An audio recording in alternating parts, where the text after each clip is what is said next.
میرے محبوب علیہ السلام کی بارگاہ میں ایک مرتبہ جبریل امین حاضر ہوئے، الف لام میم لے کر حاضر ہوئے۔ میرے محبوب علیہ السلام کی بارگاہ میں جب تلاوت کی، الف میرے محبوب علیہ السلام نے بتایا کہ میں جان کیا، لام یقین کر لیا، میم اس کا کرم ہے۔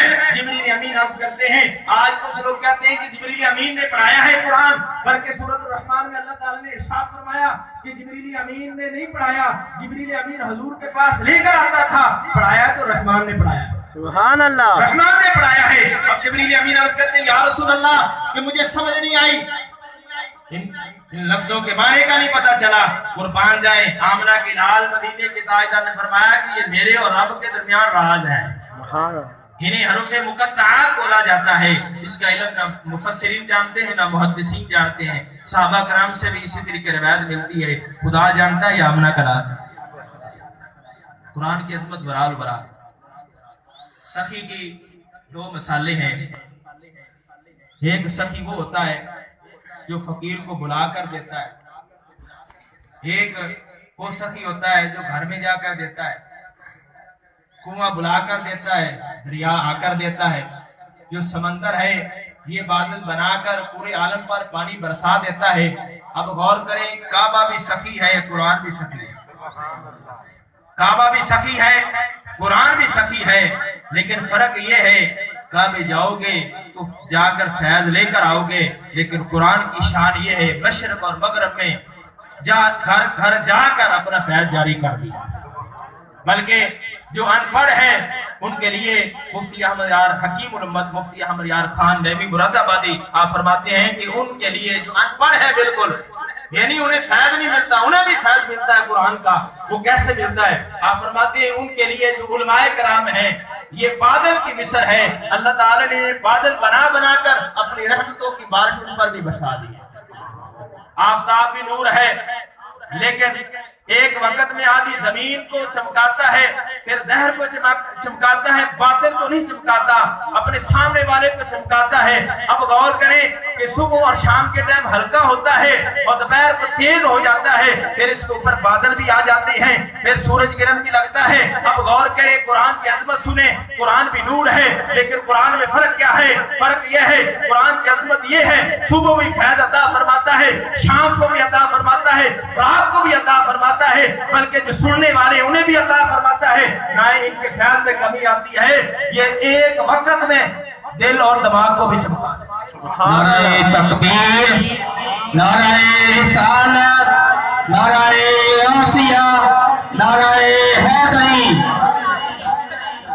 قربان جائیں، قرآن مجید کی عظمت برال ورا ہے، اس کی شان برال ورا ہے، جو اس کو نازل فرمانے والے رحمان کی ذات ہے۔ جب اتنی بلند ذات ہے، اس قدر عظیم ذات ہے، پھر اس کا کلام ہی بڑی عظمت والا ہے، اس کا کلام بھی بڑی شان والا ہے۔ خالق کائنات نے سورۃ طٰہٰ میں ارشاد فرمایا، آیت نمبر 4 میں ارشاد فرمایا اس کو نازل کرنا اس کی طرف سے ہے۔ فرمایا کہ وہ آسمانوں یعنی زمینوں کو اور بلند آسمانوں کو پیدا کیا، وہ ذات ہے جس نے قرآن کو نازل فرمایا ہے۔ اور آیت نمبر 5 میں فرمایا رحمان ہے، وہ اپنی شان کے لئے عرش پر جلوہ فرما ہے۔ ایک نقطہ آپ کے سامنے عرض کرنا ہے، توجہ کریں کہ جو مخلوق اتنی عظیم ہے اس کا خالق کتنا عظیم ہوگا۔ ان لفظوں پر غور کریں، بہت بڑے لفظ ہیں۔ سبحان اللہ، سبحان اللہ، یا استخارہ کر لو، سبحان اللہ۔ اے اللہ دے بندے ہو، سبحان اللہ حدیث پاک دا مفہوم ہے کر قیامت دا دن ہوے گا جس وقت تیری اور میرے اعمال تولے جان گے۔ یہ سبحان اللہ زبان پر ہلکا ہے، میزان میں بہت وزنی ہوگا۔ سبحان اللہ، بڑی سبحان اللہ تو سبحان اللہ، سبحان اللہ، سبحان اللہ، اونچی کہہ دی سبحان اللہ، سبحان اللہ۔ اللہ اکبر۔ جو مخلوق اتنی عظیم ہے اس کا خالق کتنا عظیم ہوگا، اور جو نعمت اس قدر عظیم ہے اس کے دینے والا کس قدر عظیم ہوگا۔ جب اس قدر عظیم ذات نے قرآن مجید کو نازل فرمایا ہے، پھر قرآن کی عظمت اور شان کی کیا بات ہے؟ قرآن کی عظمت اور شان کی کیا بات ہے؟ قربان جائیں، قرآن مجید کو پڑھنے والا ماشاءاللہ حافظ علی رضا ہے، قرآن مجید مکمل کیا ہے، یہ استادوں کی محنت ہے۔ ہم مبارکباد پیش کرتے ہیں استادوں کو بھی، اس بچے کو بھی جس نے دن رات میں محنت کر کے قرآن مجید کا فیض حاصل کیا۔ یہ سارا فیض منظور العارفین کا ہے۔ سبحان اللہ، اللہ اکبر، کہ جس نے قرآن پڑھا اور اس پر عمل کیا، حدیث پاک کے اندر قرآن پڑھا اور قرآن پر عمل کیا، کل قیامت کا دن ہوگا تو اللہ تعالیٰ اس کے ماں باپ کو ایسا تاج پہنائے گا جس کی جو روشنی آفتاب یعنی سورج سے بھی زیادہ کہیں ہوگی۔